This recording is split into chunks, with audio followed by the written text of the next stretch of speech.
Cuando vi a esa mujer parada frente a la puerta de mi casa, con un cerrajero a su lado y dos hombres descargando mis muebles como si fueran basura, sentí que el suelo se abría bajo mis pies. Habían pasado apenas 4 días desde que enterramos a Mauro. 4 días desde que puse flores sobre su tumba.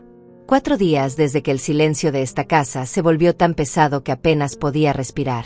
Y ahí estaba ella, mi nuera, con esa sonrisa fría que siempre usaba cuando sabía que tenía ventaja, ordenando que cambiaran las cerraduras de la puerta principal como si yo no existiera. Me quedé inmóvil en la acera, con la bolsa de pan todavía en la mano, mirando cómo sacaban el sofá que compré cuando Mauro cumplió 15 años. El mismo sofá donde él se sentaba a ver televisión conmigo cada domingo. El sofá donde pasamos tantas tardes hablando de sus sueños, de sus planes, de la vida que quería construir. Lo estaban arrastrando sin cuidado, raspando las patas contra el piso de madera que yo misma había pulido con mis propias manos durante años. Subí los escalones despacio, sintiendo cada uno de mis 67 años pesando en mis rodillas. Ella ni siquiera volteó a verme. Estaba dando instrucciones al cerrajero, señalando hacia la puerta con esa seguridad que solo tienen las personas que nunca han tenido que luchar por nada en la vida. Dejé la bolsa en el suelo y traté de mantener la voz firme cuando hablé. Le dije que creía que estaba haciendo. Que esta era mi casa. Que no tenía ningún derecho a tocar nada sin mi permiso. Mi voz salió más débil de lo que hubiera querido, quebrada por el llanto que todavía no terminaba de secarse desde el funeral. Ella finalmente se volteó. Me miró de arriba abajo, como si estuviera evaluando cuánto problema podía causarle una vieja de casi 70 años. Luego sonrió.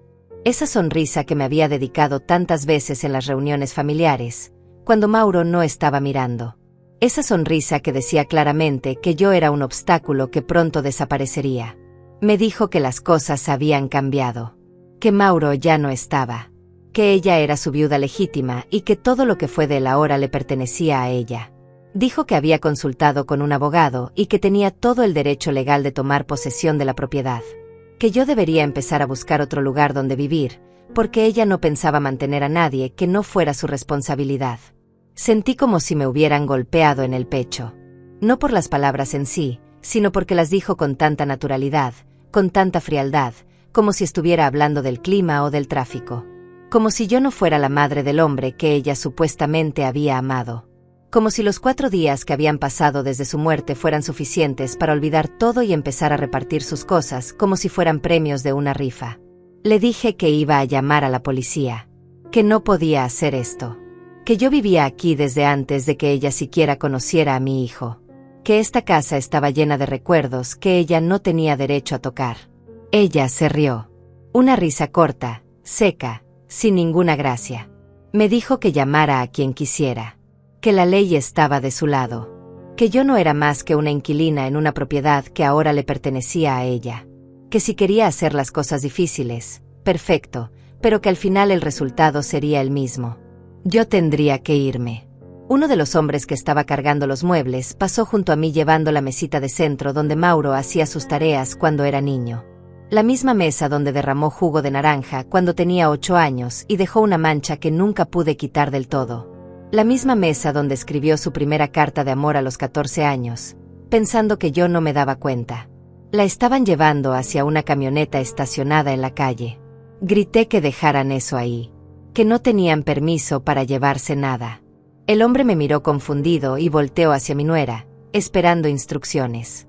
Ella le hizo un gesto con la mano para que siguiera. Ni siquiera me dignó con una respuesta. Entré a la casa empujando la puerta que todavía no habían terminado de cambiar. El cerrajero estaba de rodillas, quitando la cerradura vieja con un destornillador. Pasé junto a él y caminé hacia la sala. Había cajas por todos lados. Cajas llenas de mis cosas. Mis libros. Mis fotos. Los adornos que había coleccionado durante toda mi vida.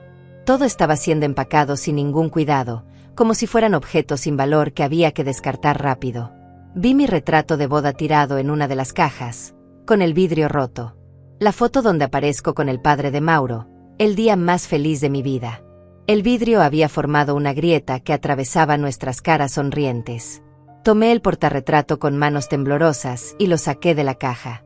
Mi nuera entró detrás de mí. Me dijo que dejara eso, que ella decidiría que se quedaba y que se tiraba. Le dije que este era mi retrato de boda, que no tenía ningún valor para ella, que por favor me dejara quedármelo. Ella extendió la mano. Me dijo que todo lo que estaba dentro de esa casa ahora era suyo, que si quería recuperar algo, tendría que pedírselo con amabilidad y tal vez, solo tal vez, consideraría devolverme algunas cosas, pero que primero tendría que aceptar que yo no tenía ningún derecho sobre nada de lo que estaba ahí. Apreté el portarretrato contra mi pecho. Le dije que no, que iba a llamar a un abogado, que iba a llamar a la policía, que esto no iba a quedar así. Ella suspiró, como si estuviera lidiando con una niña caprichosa. Sacó su teléfono del bolsillo y lo sostuvo frente a mí. Me dijo que adelante, que llamara a quien quisiera, que ella tenía todos los documentos que probaban que Mauro y ella habían comprado esta casa juntos, que su nombre estaba en los papeles, que ella había pagado la mitad de todo, que yo solo había vivido aquí por caridad, porque Mauro era un buen hijo que no quiso dejar a su madre en la calle. Esas últimas palabras me dolieron más que todo lo demás. Por caridad. Como si mi presencia en esta casa hubiera sido una limosna. Como si los 30 años que pasé aquí, cuidando cada rincón, pintando cada pared, sembrando cada flor del jardín, no significaran nada. Saqué mi teléfono con manos temblorosas. Marqué el número de emergencias. Cuando contestaron, traté de explicar la situación. Dije que alguien estaba entrando a mi casa sin permiso, que estaban robando mis cosas, que necesitaba ayuda urgente. La operadora me hizo varias preguntas. Le di mi dirección. Me dijo que enviarían una patrulla de inmediato. Colgué y miré a mi nuera directo a los ojos. Le dije que la policía venía en camino, que tendría que explicarles con qué derecho estaba haciendo todo esto. Ella no pareció intimidada en absoluto. Se cruzó de brazos y me dijo que perfecto, que cuando llegaran, ella les mostraría los documentos, que les explicaría que yo era solo la suegra que vivía ahí por tolerancia, que ellos mismos me dirían que tenía que irme. Los minutos que pasaron hasta que llegó la patrulla fueron eternos. Me quedé parada en medio de la sala, rodeada de cajas, viendo cómo esos hombres seguían sacando muebles. Mi nuera llamó por teléfono a alguien. Escuché que decía que todo estaba bajo control, que solo era un pequeño inconveniente, que en unas horas más ya habría terminado de vaciar la casa. Cuando finalmente escuché las sirenas, sentí un alivio momentáneo. 2 policías bajaron de la patrulla y caminaron hacia la casa. Mi nuera salió a recibirlos con una sonrisa amable, como si fueran invitados esperados. Les explicó la situación desde su perspectiva.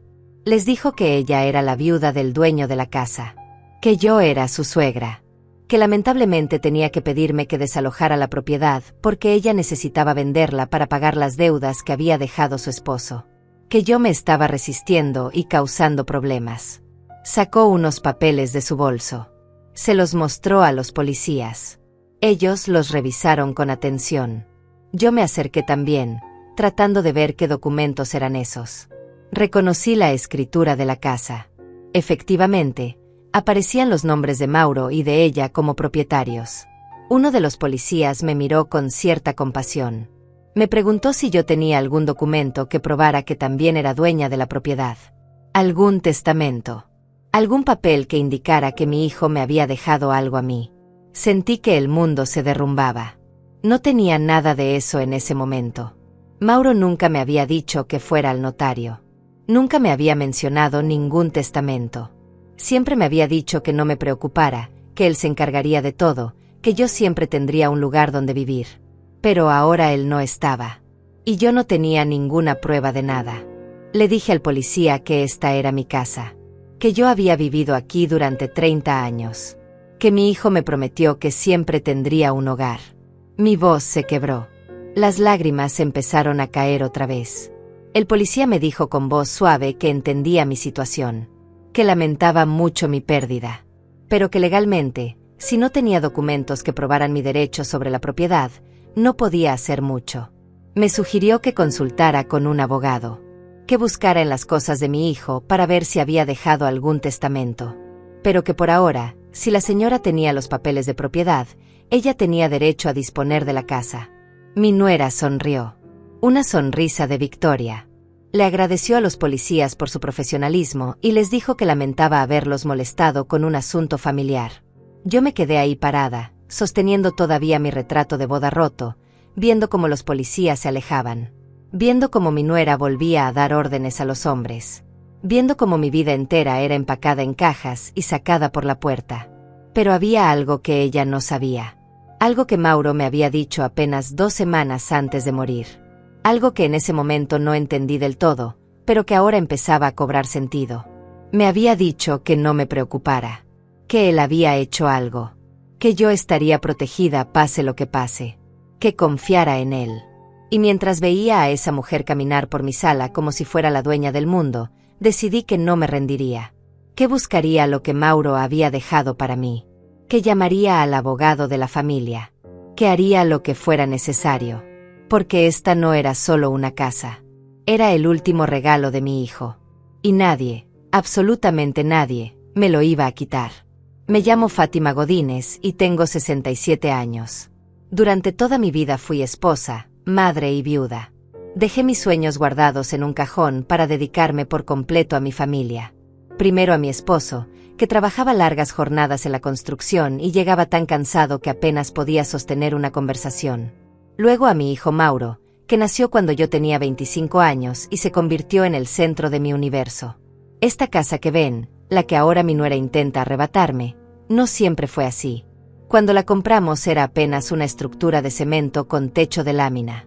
2 habitaciones pequeñas, un baño que se inundaba cada vez que llovía, y una cocina tan estrecha que apenas cabía una persona.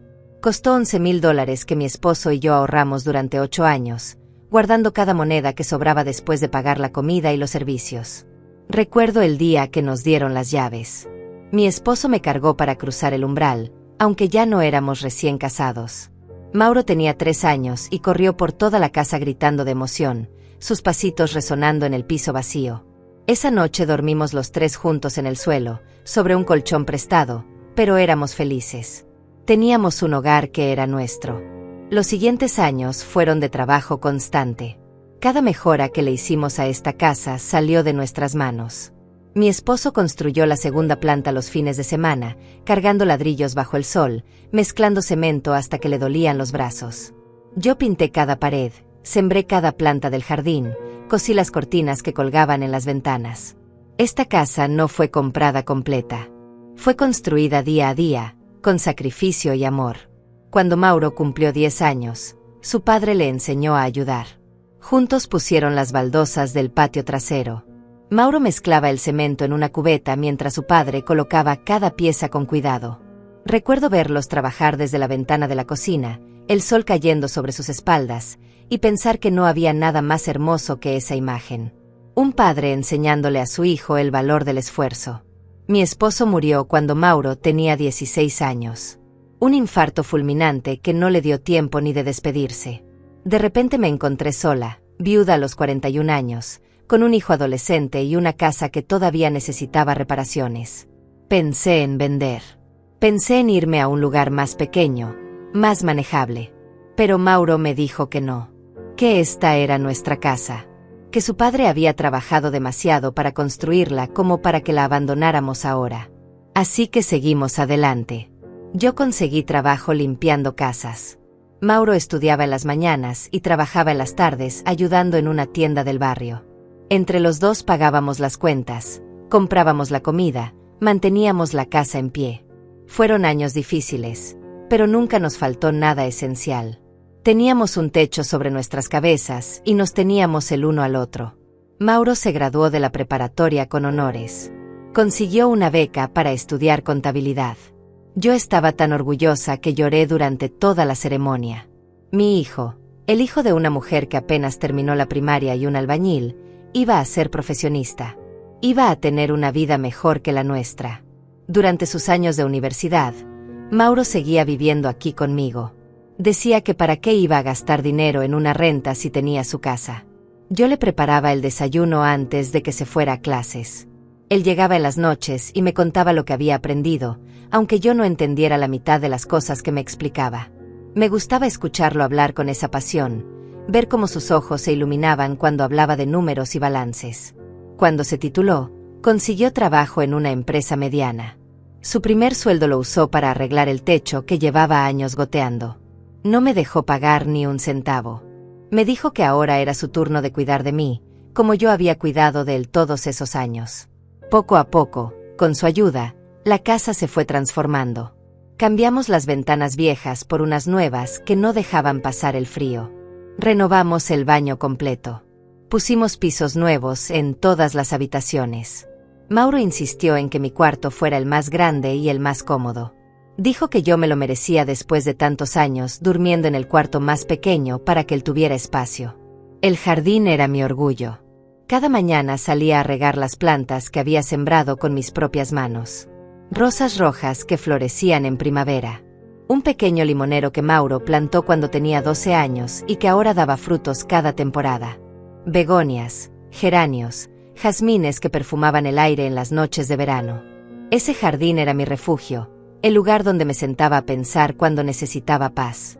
Mauro conoció a esa mujer cuando tenía 28 años. Ella trabajaba en la misma empresa, en el departamento de recursos humanos.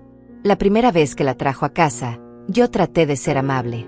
Le preparé la comida que a Mauro le gustaba, le mostré las fotos de cuando él era niño, le conté historias de nuestra familia.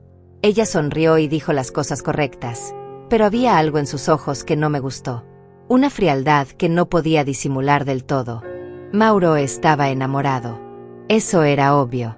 La miraba como si fuera lo más maravilloso que había visto en su vida. Yo no dije nada. Una madre sabe que hay batallas que no puede pelear por su hijo. Él tenía que aprender solo, tomar sus propias decisiones, vivir su propia vida. Se casaron un año después. La boda fue en un salón pequeño, con pocos invitados. Yo usé el vestido que había comprado para la graduación de Mauro. No teníamos dinero para grandes celebraciones, pero fue un día bonito.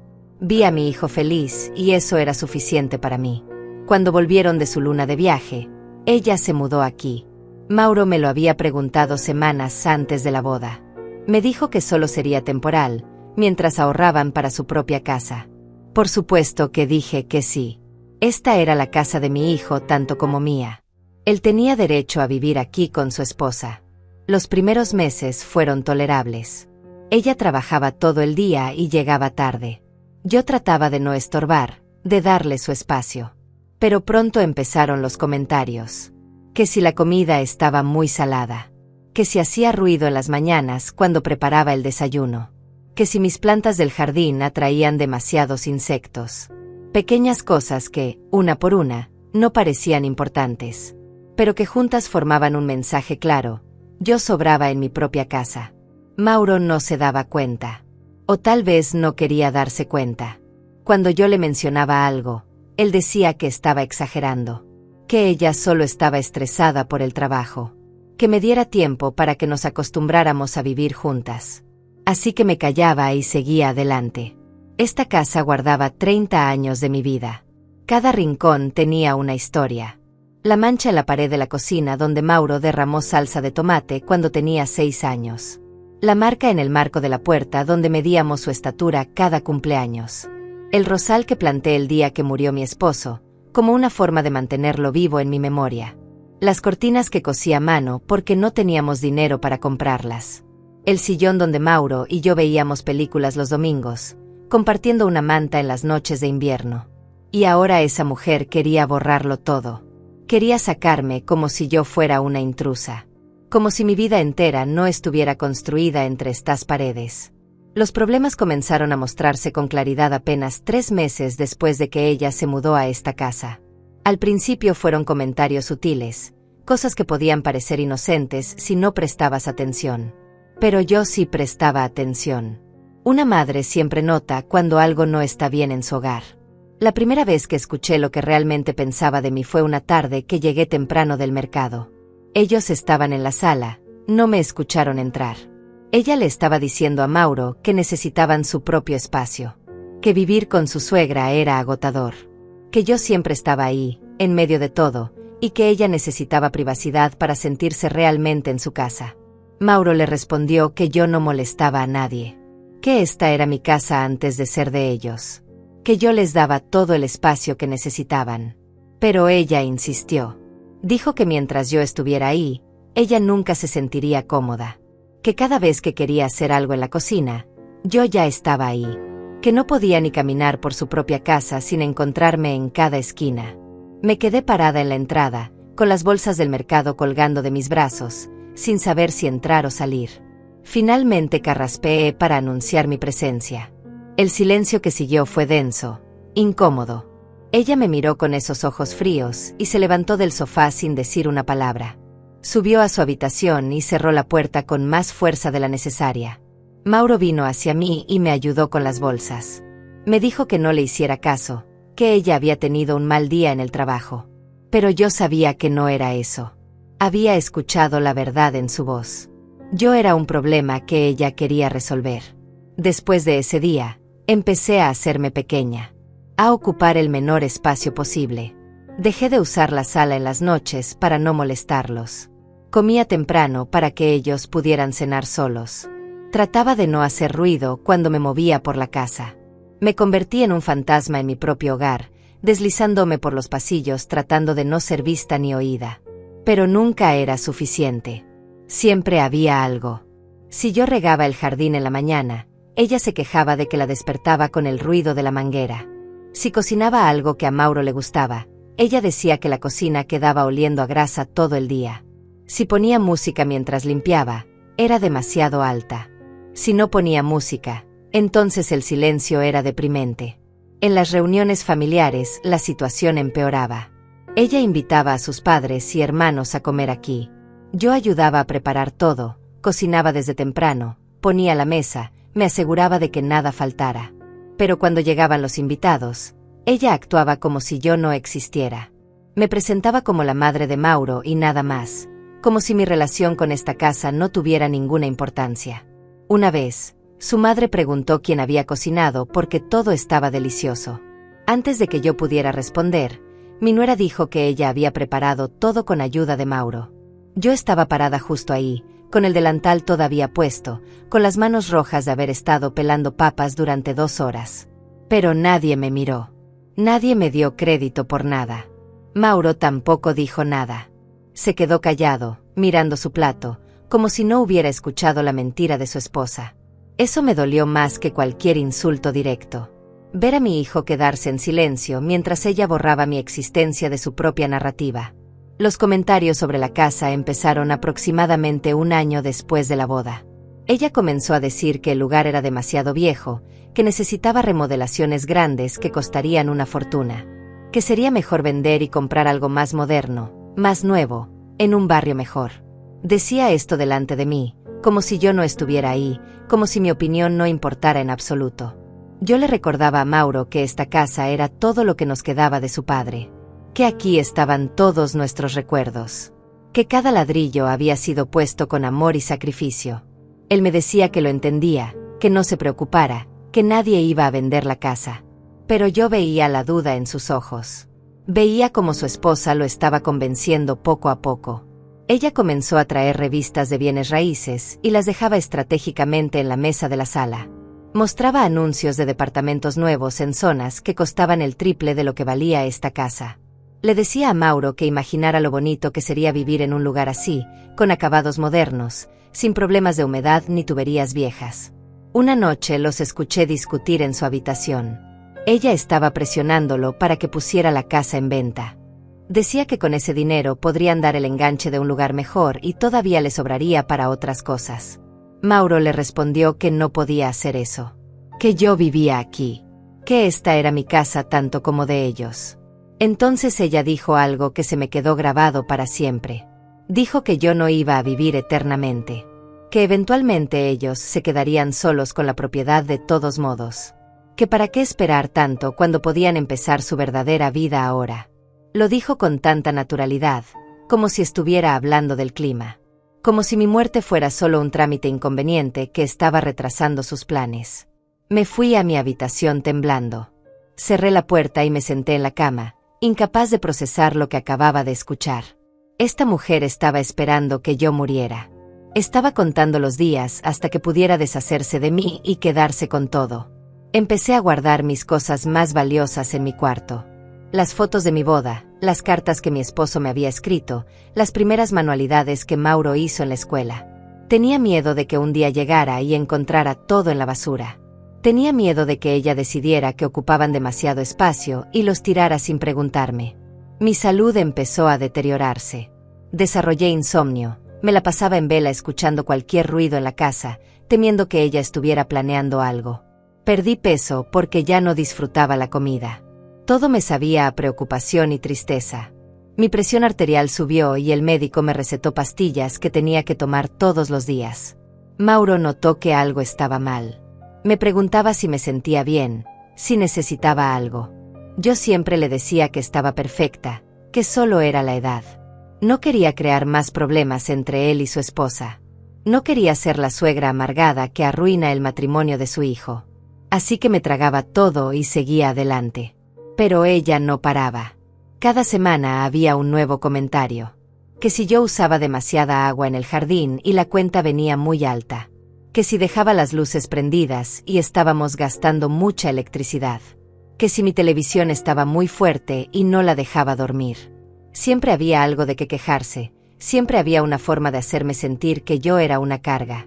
Un día encontré un folleto de residencias para personas mayores sobre la mesa de la cocina. No estaba escondido ni guardado. Estaba ahí, en plena vista, con una nota adhesiva que decía opciones. No tenía nombre, no decía para quién era. Pero yo sabía perfectamente el mensaje. Ella estaba investigando lugares donde encerrarme, donde sacarme de su camino. Le pregunté a Mauro sobre el folleto esa noche. Él se veía incómodo, nervioso. Me dijo que su esposa solo estaba mirando opciones por si acaso yo algún día necesitaba cuidados especiales. Que no era nada personal. Que solo querían estar preparados para el futuro. Pero yo tenía 65 años en ese momento, no 90. Estaba perfectamente capaz de cuidarme sola. No necesitaba que me bañaran ni que me dieran de comer. Lo único que necesitaba era que me dejaran vivir en paz en mi propia casa. Pero para ella, mi sola presencia era un problema que había que solucionar. Las cenas familiares se volvieron insoportables. Ella cocinaba cuando venía su familia y nunca me pedía ayuda. Luego se quejaba de que había trabajado tanto y nadie la apreciaba. Yo ofrecía ayudar y me decía que no, que ella podía sola. Pero después le decía a Mauro que yo nunca colaboraba, que la dejaba hacer todo el trabajo.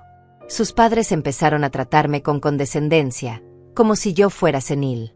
Me hablaban despacio, con palabras simples, como si no pudiera entender conversaciones normales. Su madre una vez me preguntó si sabía qué día era, como si estuviera evaluando mi capacidad mental. Yo le respondí con toda claridad la fecha completa, el día de la semana y hasta qué santo se celebraba ese día. Pero ella solo sonrió con lástima, como si mi respuesta confirmara algo terrible. Me di cuenta de que ella les había estado contando historias sobre mí, inventando cosas para hacerme ver como una vieja confundida que necesitaba supervisión constante. Estaba construyendo una narrativa donde yo era el problema, donde ella era la santa esposa que cargaba con la responsabilidad de cuidar a su suegra difícil. Y lo peor de todo era que Mauro no defendía. Escuchaba las quejas de su esposa y trataba de calmarla, de encontrar soluciones que mantuvieran la paz. Pero nunca le decía que estaba siendo injusta conmigo. Nunca le recordaba todo lo que yo había sacrificado por él. Nunca ponía límites a su falta de respeto. Yo seguía siendo invisible en mi propia casa. Una sombra que se movía entre las paredes, tratando de no molestar, de no existir demasiado. Y mientras tanto, ella iba tomando control de todo, redecorando espacios, cambiando cosas, borrando poco a poco cualquier rastro de que esta casa alguna vez había sido mía. Lo que yo no sabía en ese momento, mientras vivía esos años de humillación silenciosa, era que Mauro sí se había dado cuenta de todo. Mi hijo no era ciego. Veía cada comentario despectivo, cada gesto de desprecio, cada intento de su esposa por borrarme de la existencia. Lo que yo interpretaba como indiferencia era en realidad algo completamente distinto. Él estaba planeando. Estaba tomando medidas para protegerme, pero lo hacía en silencio, sin decirme nada para no preocuparme. Fue aproximadamente 1 año y medio después de su boda cuando Mauro empezó a actuar diferente. Notaba que salía más seguido, que decía que tenía reuniones de trabajo en horarios extraños. A veces llegaba a casa con papeles que guardaba rápidamente en su maletín cuando su esposa entraba a la habitación. Yo pensaba que tal vez tenía problemas en el trabajo, que estaba estresado por algo que no quería compartir. Una tarde, unos 6 meses antes de que se enfermara, me pidió que lo acompañara a hacer unos trámites. Dijo que necesitaba que firmara algunos documentos del banco. Yo no hice preguntas. Confié en él como siempre lo había hecho. Fuimos a una oficina del notario que quedaba al otro lado de la ciudad. El lugar era pequeño pero formal, con archivos apilados hasta el techo y un olor a papel viejo que impregnaba todo. El notario era un hombre mayor, de cabello completamente blanco y lentes gruesos. Nos recibió con amabilidad y nos hizo pasar a una oficina privada. Mauro cerró la puerta detrás de nosotros y se sentó a mi lado. Entonces me explicó lo que estábamos haciendo ahí.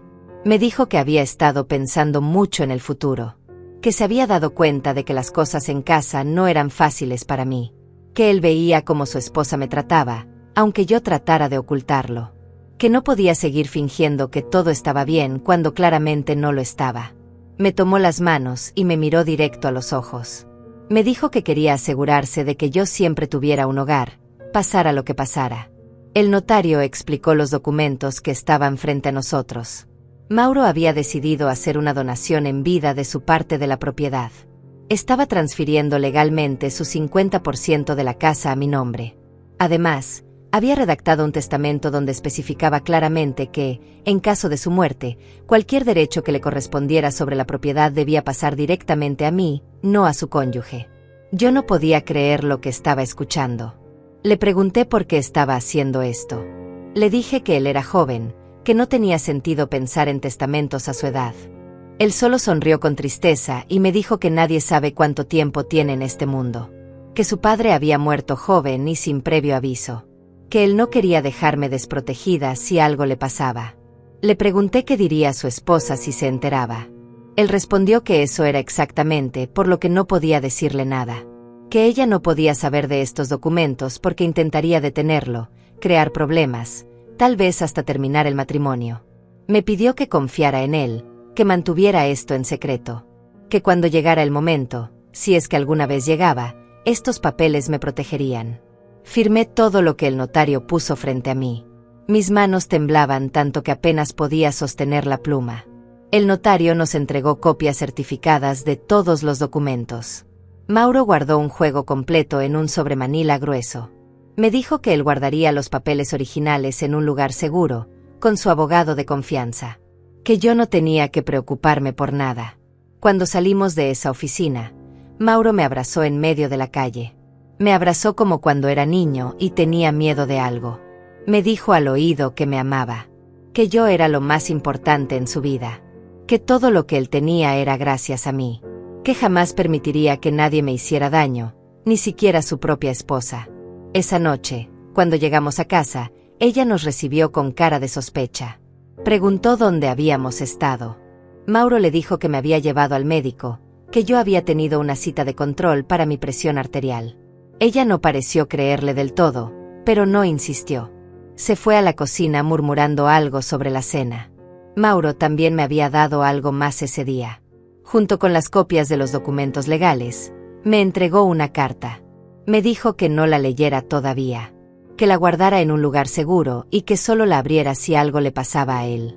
Que en esa carta había explicado todo con sus propias palabras, sus razones, sus deseos para mi futuro. Guardé todo en una caja de metal que tenía escondida en el fondo de mi armario.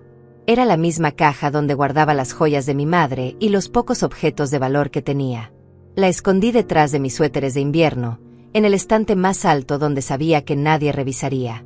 Los meses siguientes, Mauro siguió actuando normal. Nadie hubiera sospechado que acababa de reorganizar completamente sus asuntos legales.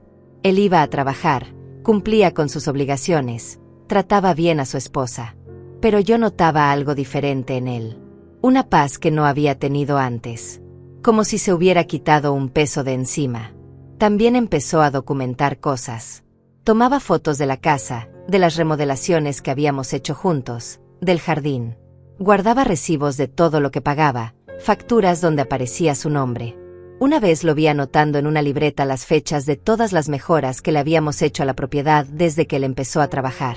Le pregunté qué estaba haciendo y me dijo que solo estaba organizando sus archivos personales, que era importante tener todo documentado.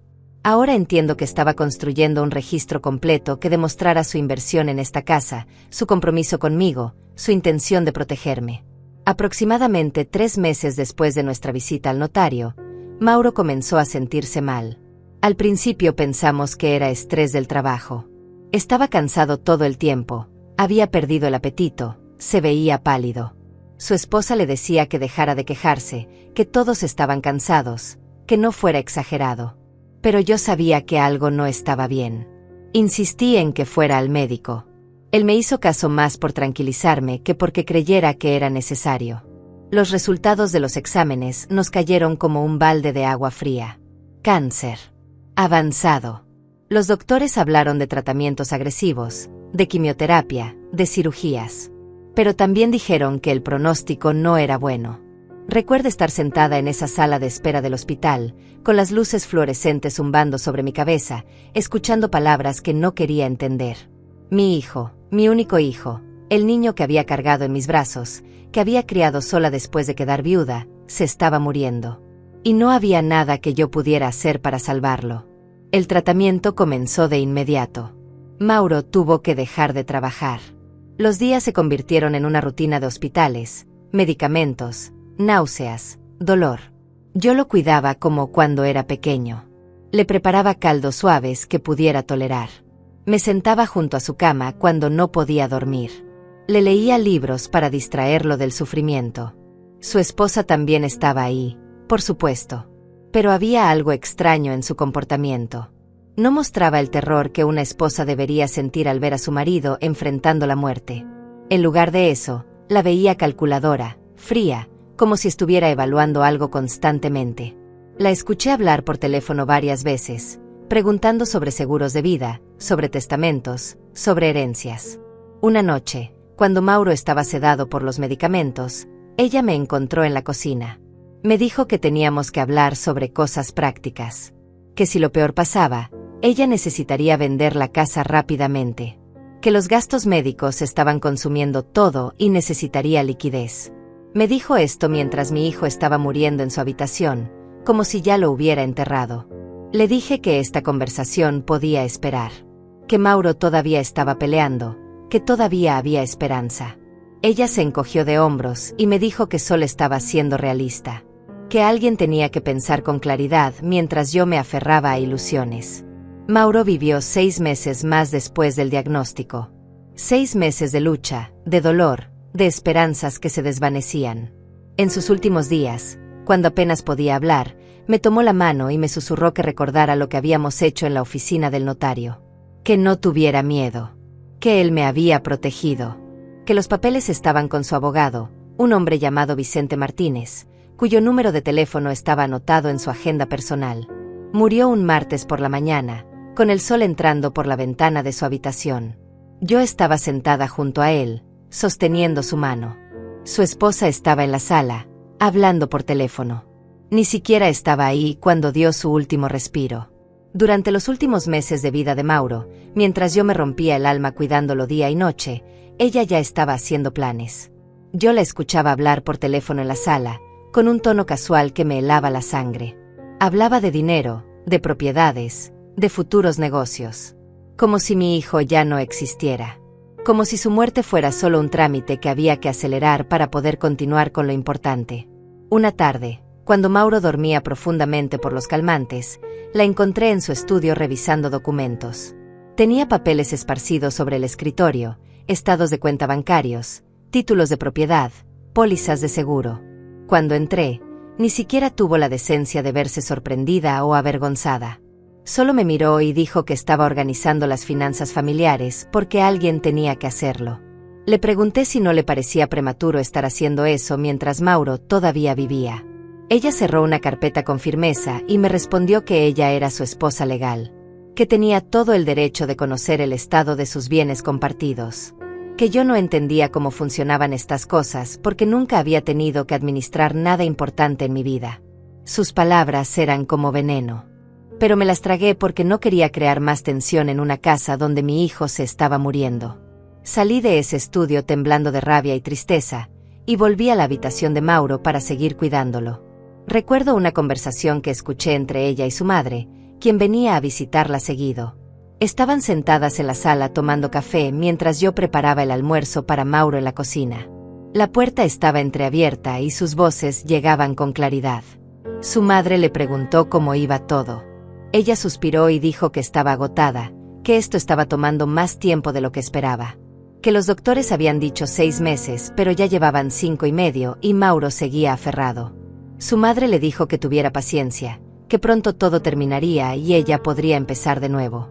Que era joven todavía, que podría rehacer su vida con alguien mejor, con más recursos. Luego hablaron de la casa. Su madre le preguntó cuánto valía.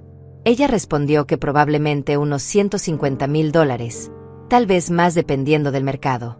Que había consultado con un agente de bienes raíces y que en cuanto pudiera poner la propiedad en venta, el dinero sería suyo.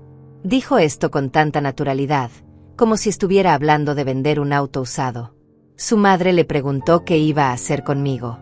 Ella se rió, una risa seca y desagradable. Dijo que ese era el menor de sus problemas. Que yo era vieja, que no tenía recursos, que no tendría más opción que irme a vivir con algún familiar o buscar un asilo. Que de todas formas, una vez que Mauro no estuviera, yo no tendría ningún derecho legal sobre nada. Me quedé paralizada en la cocina, con el plato de comida de Mauro todavía en las manos. Esa mujer estaba contando los días hasta la muerte de mi hijo como si esperara el cobro de un cheque. Y ya tenía todo planeado, incluyendo cómo deshacerse de mí. En las últimas semanas, cuando Mauro ya casi no podía hablar, ella dejó de fingir completamente. Pasaba poco tiempo en su habitación.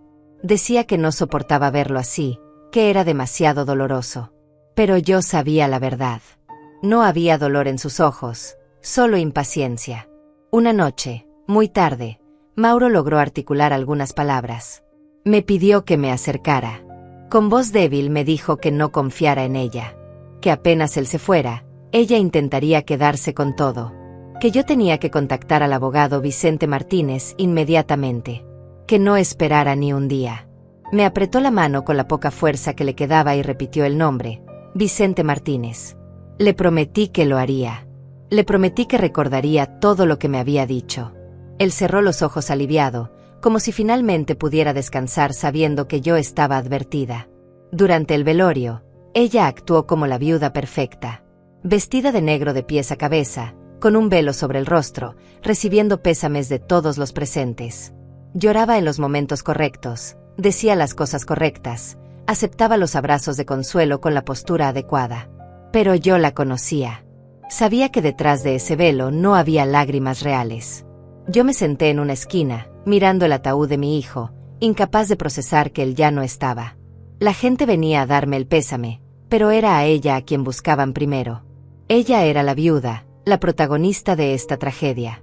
Yo era solo la madre, un papel secundario en el drama de otra persona. Sus familiares llenaban el lugar. Primos, tíos, amigos que yo nunca había visto antes. Todos rodeándola, apoyándola, tratándola como si fuera la única que había perdido algo. Nadie parecía recordar que yo había perdido a mi único hijo. Que mi mundo entero estaba en ese ataúd. Escuché a uno de sus primos preguntarle qué iba a hacer ahora.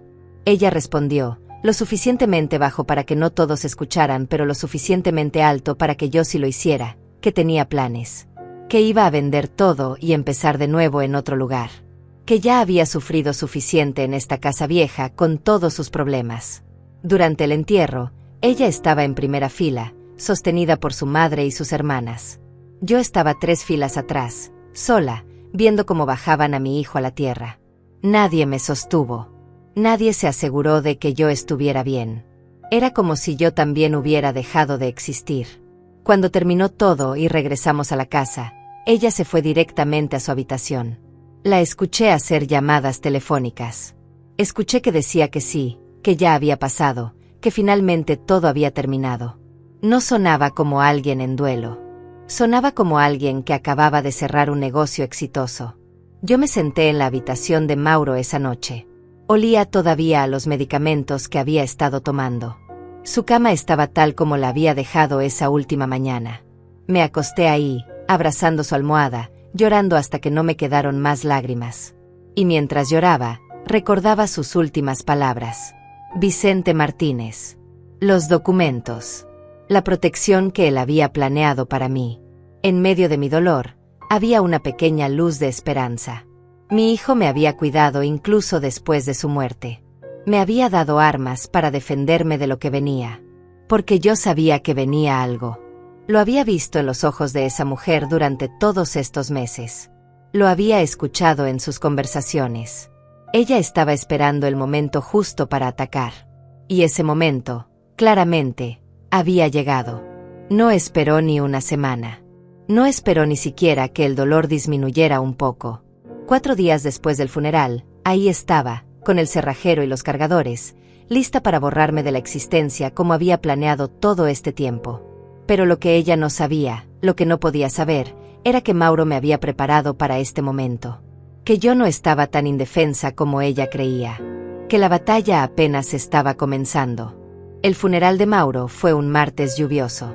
El cielo estaba gris, como si el mundo entero estuviera llorando con nosotras. Pero mientras yo sentía que mi corazón se despedazaba con cada gota de lluvia que caía sobre el ataúd de mi hijo, ella parecía estar actuando en una obra de teatro. Cada gesto era perfecto, cada lágrima llegaba en el momento exacto, cada palabra de agradecimiento a los presentes sonaba ensayada. Llegamos al cementerio en autos separados. Yo iba en el vehículo de un vecino que se ofreció a llevarme. Ella iba en el auto principal, el que seguía al coche fúnebre, rodeada de su familia.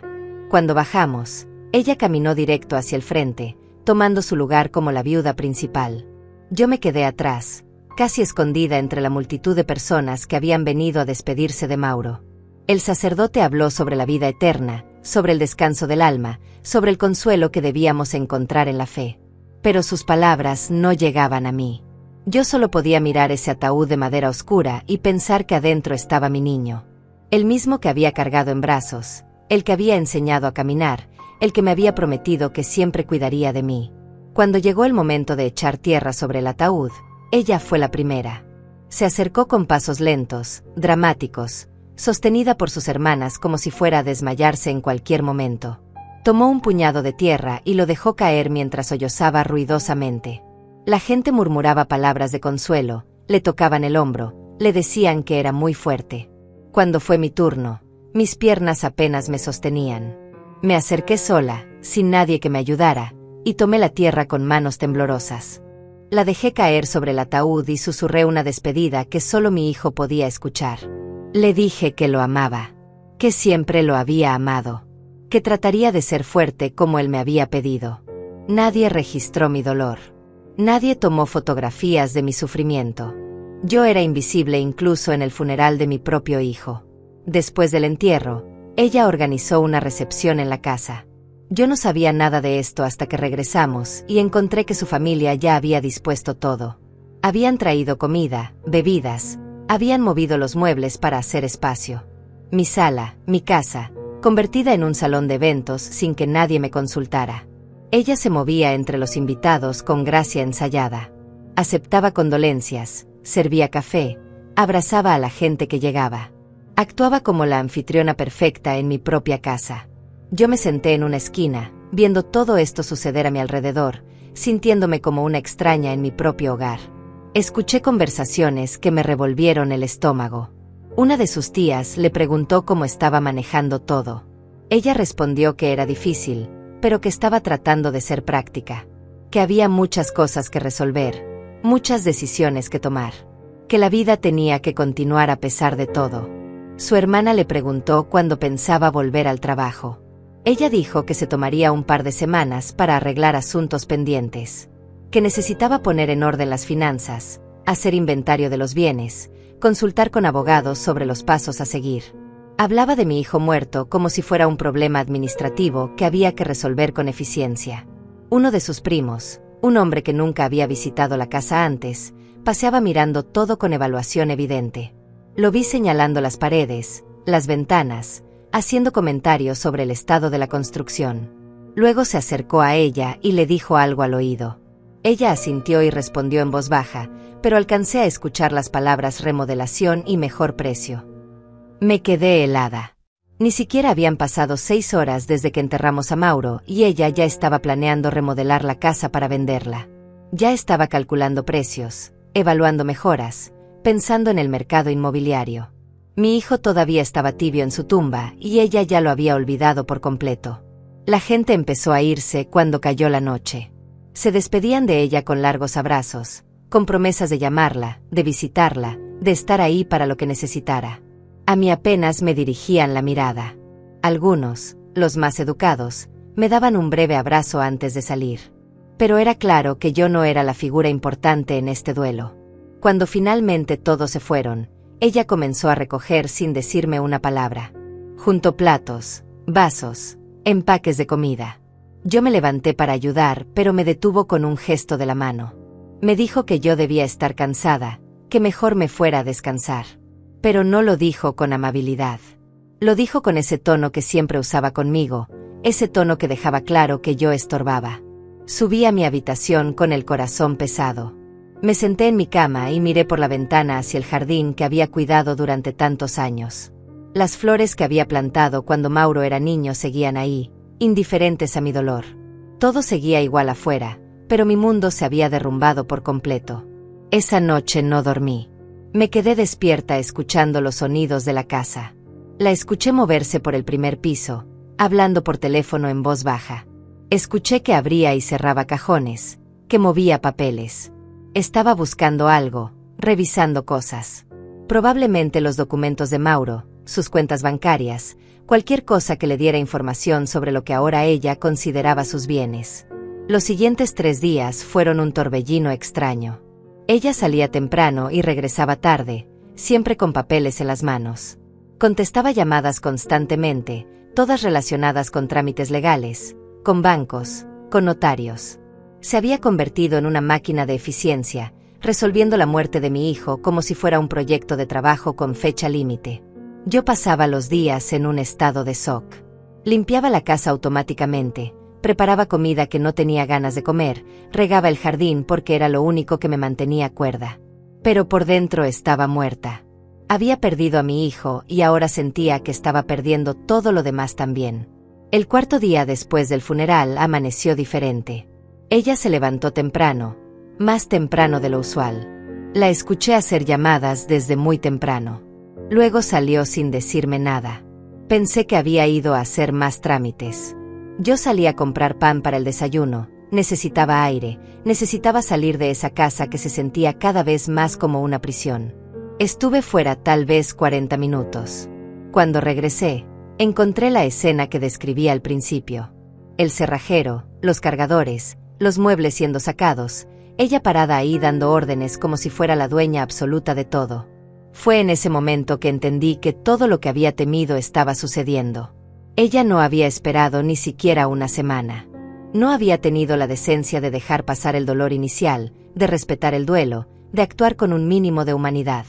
Para ella, la muerte de Mauro había sido simplemente la señal de inicio que estaba esperando. Y mientras yo subía esos escalones con mi bolsa de pan, viendo cómo desmantelaban mi vida, recordé las palabras de mi hijo. Vicente Martínez. Los documentos.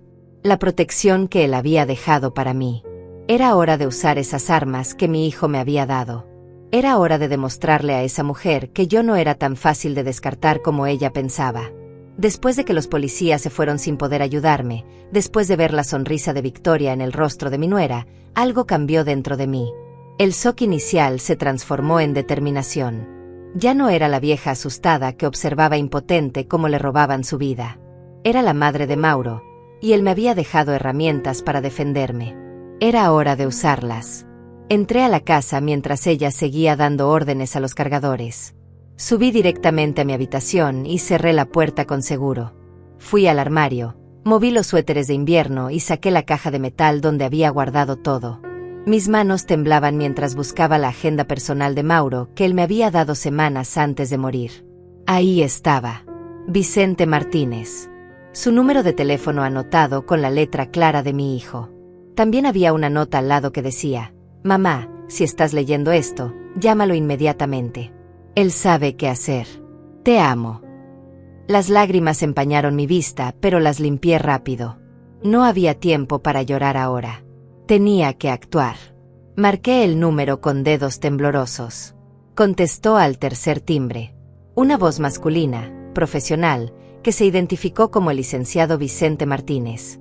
Le dije quién era. Hubo un silencio breve y luego su voz cambió, se volvió más cálida, más personal.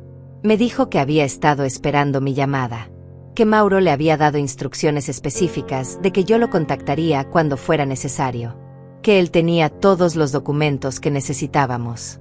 Le expliqué rápidamente lo que estaba pasando en ese momento, que mi nuera estaba sacando mis cosas, cambiando cerraduras, que la policía había venido pero no pudo hacer nada porque ella tenía papeles que la mostraban como copropietaria.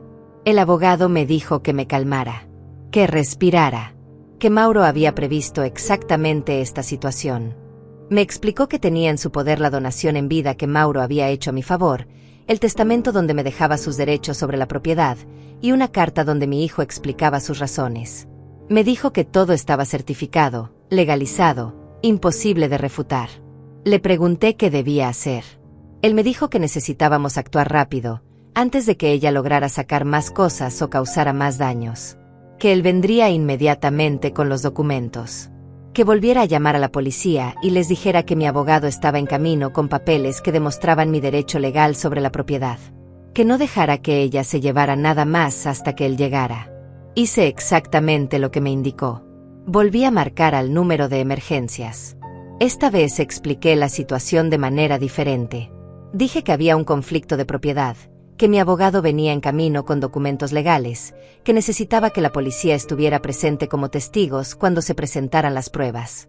La operadora dijo que enviarían una patrulla nuevamente. Bajé las escaleras con la caja de metal apretada contra mi pecho. Llevaba adentro las copias de todos los documentos que Mauro y yo habíamos firmado en la oficina del notario. Mi nuera estaba en la sala, revisando su teléfono mientras los hombres seguían cargando cosas hacia la camioneta. Le dije que detuviera todo, que mi abogado venía en camino, que había documentos que ella desconocía. Ella levantó la vista de su teléfono y se rió. Me dijo que yo estaba inventando cosas porque estaba desesperada, que no tenía ningún abogado ni ningún documento, que dejara de hacer el ridículo y aceptara la realidad. Le dije que Mauro había hecho una donación en vida a mi favor, que había un testamento, que él me había protegido legalmente antes de morir. Por primera vez vi una sombra de duda cruzar su rostro. Me preguntó de qué estaba hablando. Le dije que lo sabría cuando llegara el abogado. Ella llamó inmediatamente a alguien por teléfono. Escuché que decía que había un problema, que yo estaba hablando de documentos, de un abogado, que necesitaba asesoría legal urgente. Su voz había perdido esa seguridad que tenía minutos antes. Ahora sonaba preocupada, incluso asustada. Los cargadores se detuvieron, confundidos, sin saber si debían seguir o no. Ella les gritó que continuaran, que yo estaba mintiendo, que no había ningún documento. Pero yo me paré frente a la puerta y les dije que si sacaban una cosa más de esta casa, los demandaría por robo. Que la policía venía en camino y que todo quedaría registrado. El licenciado Martínez llegó 20 minutos después. Era un hombre de unos 50 años, con cabello gris en las sienes y un maletín de cuero gastado. Subió los escalones con calma, me saludó con respeto y luego miró a mi nuera con expresión seria. Le preguntó si ella era la viuda de Mauro Godínez. Ella asintió, todavía tratando de mantener su compostura. Él se presentó como el abogado que había manejado los asuntos legales de Mauro durante los últimos 2 años de su vida. Sacó de su maletín una carpeta gruesa llena de documentos. Le dijo a mi nuera que necesitábamos hablar antes de que ella siguiera removiendo cualquier cosa de la propiedad. La patrulla de policía llegó minutos después. Los mismos 2 oficiales que habían venido antes. Esta vez, el abogado tomó el control de la situación. Les explicó que había un conflicto legal sobre la propiedad que necesitaba resolverse antes de que se permitiera cualquier remoción de bienes. Les mostró su identificación profesional y les pidió que se quedaran como testigos oficiales de lo que estaba por revelarse. Mi nuera exigió ver los documentos. El licenciado Martínez abrió la carpeta con calma deliberada. Sacó primero la escritura de donación. Explicó que Mauro Godínez había donado en vida su 50% de la propiedad a su madre, Fátima Godínez. Que esto había sido hecho ante notario público, con todos los requisitos legales cumplidos, 18 meses antes de su fallecimiento. La cara de mi nuera palideció. Tomó el documento con manos temblorosas y lo leyó. Vi cómo sus ojos recorrían las líneas, cómo su expresión cambiaba de confianza a incredulidad, de incredulidad a horror. Pero el abogado no había terminado. Sacó el testamento. Leyó en voz alta la sección relevante. Mauro había dejado claramente establecido que cualquier derecho que le correspondiera sobre bienes inmuebles, específicamente esta casa, debía pasar en su totalidad a su madre Fátima Godínez. Que su cónyuge no tenía ningún derecho sobre la propiedad familiar que había sido construida por sus padres décadas antes de que él se casara. Mi nuera intentó hablar, pero no le salían las palabras. Farfulló algo sobre que eso no podía ser legal, que ella era la esposa, que tenía derechos conyugales. El abogado le explicó con paciencia profesional que cuando hay donaciones en vida y testamentos claros, estos documentos prevalecen. Que además, la propiedad había sido adquirida antes del matrimonio y mejorada con fondos de la familia Godínez, no con bienes gananciales del matrimonio. Entonces sacó la carta. La carta que Mauro me había pedido que guardara y no leyera hasta este momento. El abogado preguntó si podía leerla en voz alta. Yo asentí, sin poder hablar. Los policías se habían acercado, claramente interesados en el desarrollo de los eventos. Algunos vecinos también se habían reunido en la calle, atraídos por el movimiento de los últimos días. El licenciado Martínez comenzó a leer con voz clara. La carta empezaba con a quien corresponda, pero era evidente que iba dirigida a esta situación exacta. Mauro escribía sobre cómo había notado el trato que su esposa le daba a su madre. Cómo había escuchado conversaciones donde ella planeaba deshacerse de mí apenas él muriera. Cómo había decidido tomar medidas legales para protegerme porque sabía que yo jamás me defendería sola. La carta continuaba explicando que su madre había sacrificado toda su vida por él. Que había trabajado hasta el agotamiento para darle educación. Que había convertido una casa humilde en un hogar lleno de amor. Que merecía vivir en paz en la casa que ella misma había ayudado a construir. Que cualquier intento de despojarla de su hogar era una traición a su memoria y a todo lo que él valoraba. Las palabras de mi hijo llenaron el silencio de la sala. Cada frase era un golpe para mi nuera, cada oración desmontaba sus planes, cada párrafo exponía sus verdaderas intenciones. Vi cómo su rostro se descomponía, cómo las lágrimas comenzaban a caer, pero ya no eran lágrimas de actuación. Eran lágrimas de rabia, de frustración, de derrota. El abogado terminó de leer y guardó la carta de vuelta en la carpeta.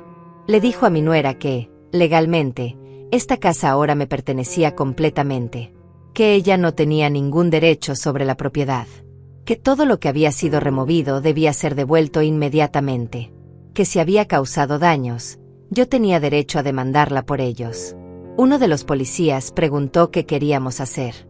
El abogado dijo que necesitábamos un inventario de todo lo que había sido sacado y que todo debía regresar a su lugar.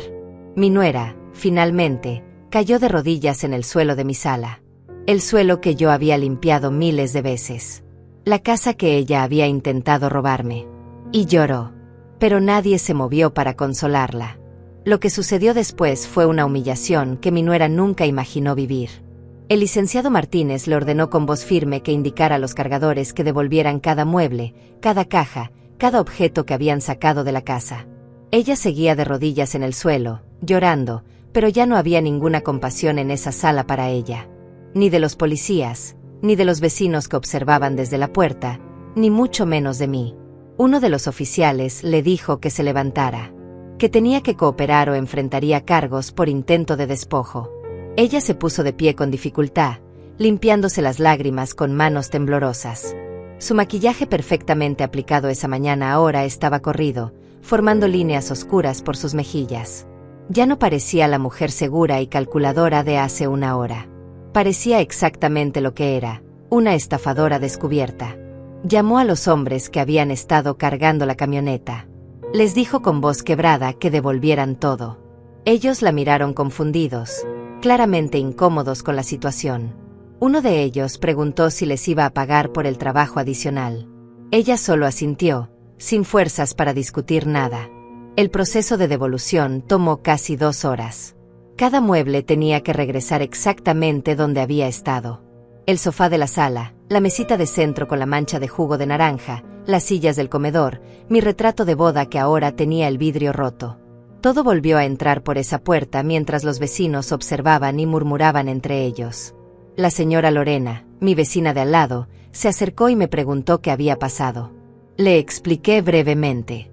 Ella negó con la cabeza con disgusto y me dijo que siempre había sabido que esa mujer no era buena persona, que la había visto varias veces tratándome mal, hablándome de forma despectiva, que se alegraba de que la justicia finalmente hubiera llegado. Otros vecinos también se acercaron a expresar su apoyo. Don José, que vivía 3 casas más abajo, me dijo que si necesitaba testigos de cómo ella me había tratado todos estos años, él con gusto lo haría. Que varias veces la había escuchado gritarme o hablarme con crueldad cuando pasaba frente a mi casa. Mi nuera escuchaba todo esto mientras vigilaba que los cargadores devolvieran las cosas correctamente. Su rostro estaba rojo de vergüenza. Había querido hacer todo esto rápido, en secreto, antes de que nadie se enterara. Pero ahora toda la cuadra sabía lo que había intentado hacer. Su reputación estaba destruida frente a la comunidad que tendría que seguir viendo cada día. El licenciado Martínez aprovechó la presencia de los vecinos. Les pidió que observaran bien lo que estaba sucediendo. Les explicó que esta mujer había intentado despojar a una viuda de su propia casa apenas días después de enterrar a su hijo. Que esto era un recordatorio de por qué era importante que todos tuvieran sus asuntos legales en orden, especialmente para proteger a los más vulnerables. Cuando finalmente todo estuvo de vuelta dentro de la casa, el abogado le entregó a mi nuera un documento oficial. Era una notificación legal donde se le informaba que no tenía ningún derecho sobre la propiedad, que debía desalojar las habitaciones que ocupaba en un plazo no mayor a 30 días, que cualquier intento de causar daños o remover objetos de la casa sería considerado un delito y sería procesado legalmente.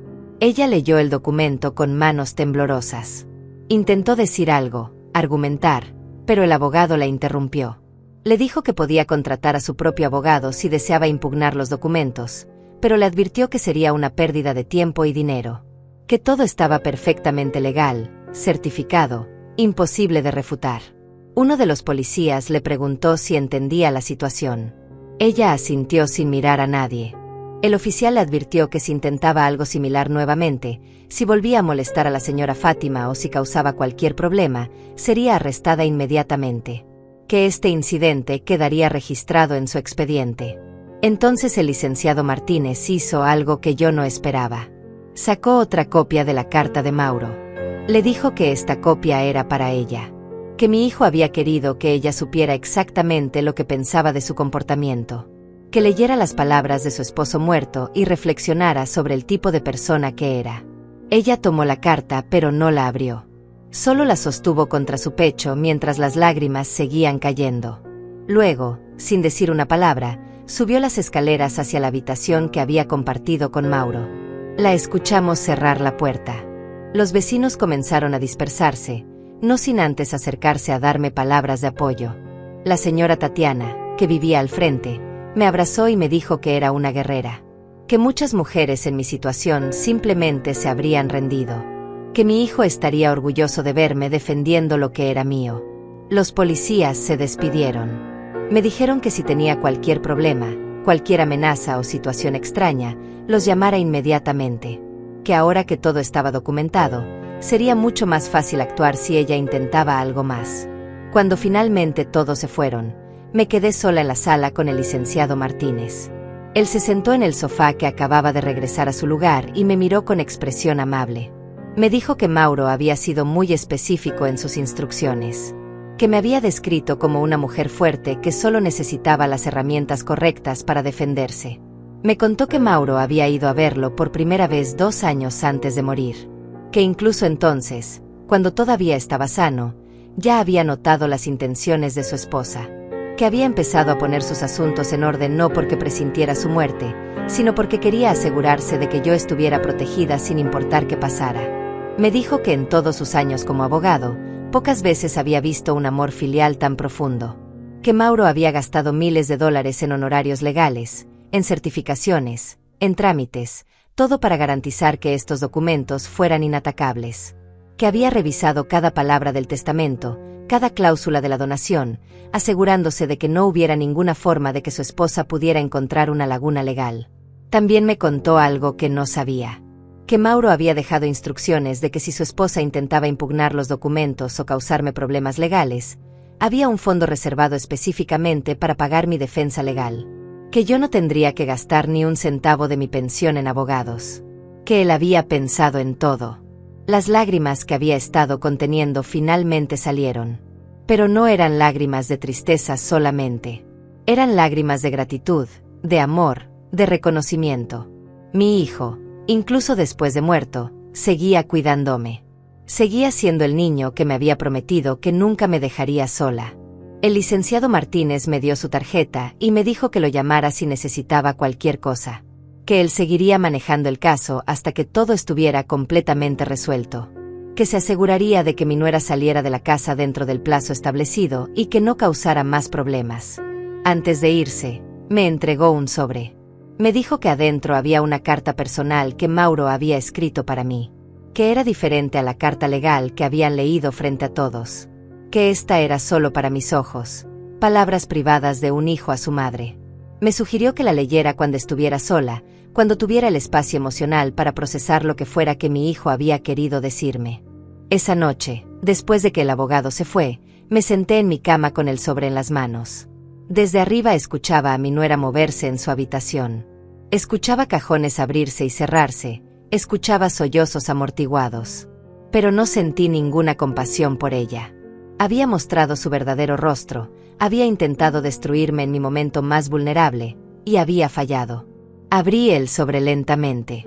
Adentro había 3 páginas escritas con la letra de Mauro. Comenzaba con mamá querida y terminaba con tu hijo que siempre te amará. Entre esas líneas había palabras de amor, de gratitud, de reconocimiento. Me pedía perdón por no haber sido más fuerte, por no haber defendido mejor de su esposa. Me agradecía por cada sacrificio, por cada noche sin dormir, por cada comida que ella había comido para que él pudiera comer mejor. Me decía que la casa era mía porque yo la había construido tanto como su padre, que cada pared tenía mi sudor, cada habitación mi amor, que nadie tenía más derecho que yo sobre ese espacio. Me pedía que viviera ahí en paz, que disfrutara mi jardín, que recordara los momentos felices que habíamos compartido entre esas paredes. Terminaba diciéndome que aunque él ya no estaría físicamente, siempre me cuidaría, que había hecho todo lo posible para asegurarme un futuro digno, que nunca dudara de su amor, que nunca pensara que ella había sido más importante que yo había sido, era y siempre sería lo más importante en su vida. Doblé las cartas y las guardé en la caja de metal junto con todos los documentos. Eran mi tesoro más preciado. La prueba de que mi hijo me había amado hasta el final. De que había pensado en mí incluso cuando estaba enfrentando su propia muerte. Los días siguientes transcurrieron en un silencio extraño. Mi nuera no salió de su habitación durante casi una semana completa. Yo la escuchaba caminar de un lado a otro, hacer llamadas telefónicas donde hablaba en voz baja, llorar en las noches. Pero no bajaba. No me buscaba. No intentaba hablar conmigo. Era como si ambas estuviéramos viviendo en casas diferentes, separadas por un abismo que ya no tenía forma de cruzarse. Yo retomé mi rutina lentamente. Regaba el jardín cada mañana, preparaba mi desayuno, limpiaba la casa. Pero todo era diferente ahora. Caminaba por mi hogar con una sensación de paz que no había tenido en años. Esta casa era mía. Completa, legal, indiscutiblemente mía. Nadie podía quitármela. Nadie podía hacerme sentir que estaba aquí por caridad. Los vecinos seguían acercándose. Me traían comida, me preguntaban cómo estaba, me ofrecían ayuda si la necesitaba. La historia de lo que había pasado se había regado por toda la cuadra. Algunos me decían que había sido muy valiente. Otros simplemente movían la cabeza con disgusto al hablar de mi nuera. Don José vino una tarde con su esposa Joana. Me trajeron un pastel que ella había horneado y se sentaron conmigo en la sala. Me contaron que habían visto todo desde su ventana ese día. Que habían querido intervenir cuando vieron a los hombres sacando mis muebles, pero no sabían si tenían derecho a meterse. Que se alegraban de que todo hubiera resultado como debía. Una semana y media después del enfrentamiento, mi nuera finalmente bajó. Era temprano en la mañana. Yo estaba en la cocina preparando café cuando la vi aparecer en la puerta. Se veía demacrada, con ojeras profundas, el cabello sin peinar. Ya no quedaba nada de esa mujer arrogante que había intentado despojarme de mi casa. Me dijo que necesitábamos hablar.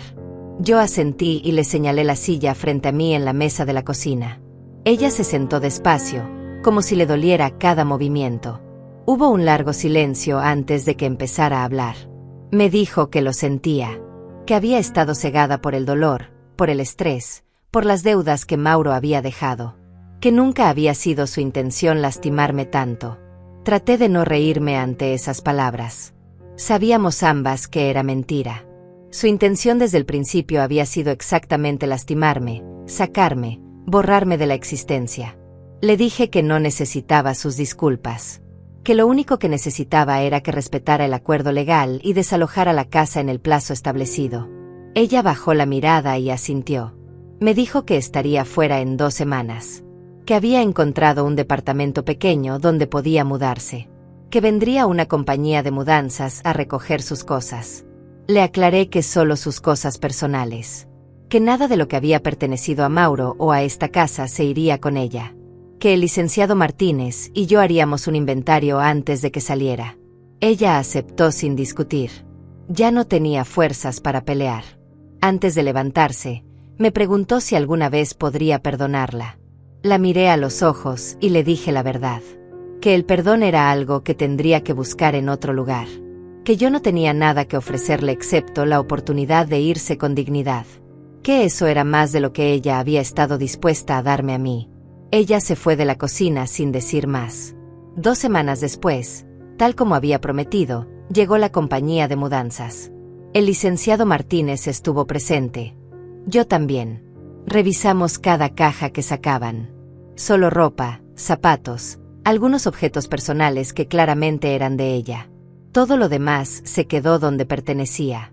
Cuando sacaron la última caja, ella se quedó parada en la puerta de entrada. Miró hacia atrás, hacia la casa donde había vivido los últimos años.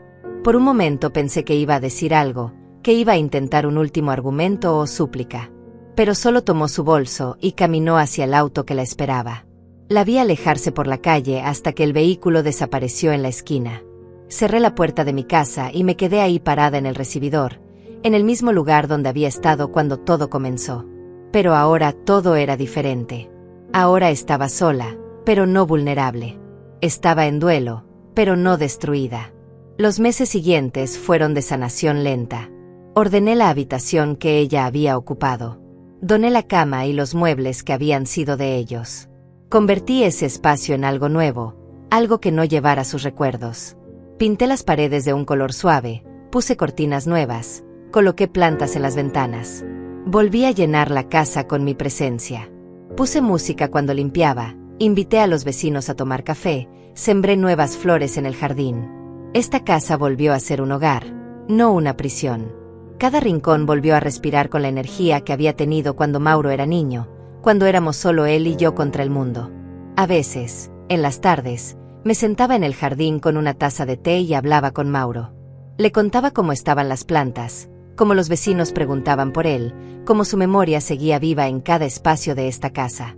Le agradecía por haberme protegido, por haber pensado en mí hasta el final, por darme las armas que necesitaba para defenderme. La señora Lorena se convirtió en una buena amiga.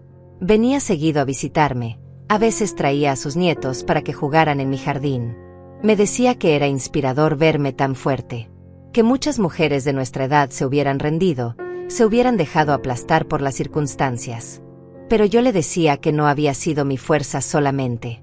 Había sido el amor de mi hijo, manifestado en esos documentos legales, lo que me había salvado. Supe por los vecinos que mi nuera había tenido que declararse en bancarrota, que las deudas médicas de Mauro eran más grandes de lo que ella había calculado, que el departamento donde vivía ahora era pequeño y estaba en un barrio peligroso, que trabajaba doble turno para poder pagar su renta. No sentí alegría al escuchar esto, pero tampoco compasión. Cada persona cosecha lo que siembra. Un día, casi un año después de todo, encontré una carta en mi buzón. No tenía remitente, pero reconocí la letra. Era de ella. La abrí con cautela. Adentro había apenas unas líneas. Me decía que había tenido mucho tiempo para pensar, que finalmente entendía lo que había perdido. No la casa ni el dinero, sino la oportunidad de haber tenido una verdadera familia. Que Mauro había tratado de construir un puente entre nosotras, pero ella lo había rechazado por orgullo. Que ahora, sin nada ni nadie, entendía el valor de lo que había despreciado. Guardé la carta sin responder. No había nada que decir. Las palabras no devolvían el tiempo perdido, no borraban el dolor causado, no reparaban las heridas abiertas. Algunas cosas simplemente no tienen solución, solo consecuencias que hay que vivir. Ahora, cuando miro mi casa, veo más que paredes y techos. Veo 30 años de historia. Veo las manos de mi esposo colocando cada ladrillo. Veo a Mauro niño corriendo por estos pasillos. Veo todas las comidas compartidas, todas las conversaciones nocturnas, todos los sueños que se construyeron y se perdieron entre estas paredes. Pero sobre todo, veo amor. El amor que construyó este lugar. El amor que lo defendió. El amor que me permite seguir aquí, viviendo con dignidad en el hogar que me corresponde. Mi hijo me dio muchos regalos en su vida, pero el último fue el más importante. Me dio la certeza de que yo importaba, de que mi vida tenía valor, de que merecía respeto y protección. No necesité gritar ni romper cosas para ganar esta batalla. No tuve que convertirme en alguien que no soy. Mi fuerza estuvo en confiar en el amor de mi hijo, en usar las herramientas que él me dejó, en mantenerme firme cuando todo parecía perdido. Hay tardes en que me siento en el portal y observo el atardecer pintando el cielo de colores. Los mismos colores que Mauro veía cuando era niño y me preguntaba por qué el sol se ponía. Yo le decía que se iba a descansar, pero que siempre volvería mañana. Y así es la vida también. Los días oscuros llegan, pero siempre hay un amanecer esperando del otro lado. Esta casa es mía. Esta vida es mía. Esta paz que finalmente encontré es mía. Nadie me la regaló. La gané con lágrimas, con dolor, con la valentía de no rendirme cuando hubiera sido más fácil dejarlo todo ir. Y cada mañana, cuando abro las ventanas y dejo entrar el sol, siento que Mauro sonríe desde algún lugar. Porque él sabía que su madre era más fuerte de lo que ella misma creía. Solo necesitaba la oportunidad de demostrarlo. Y esa oportunidad, ese último regalo de amor, fue exactamente lo que él me dejó.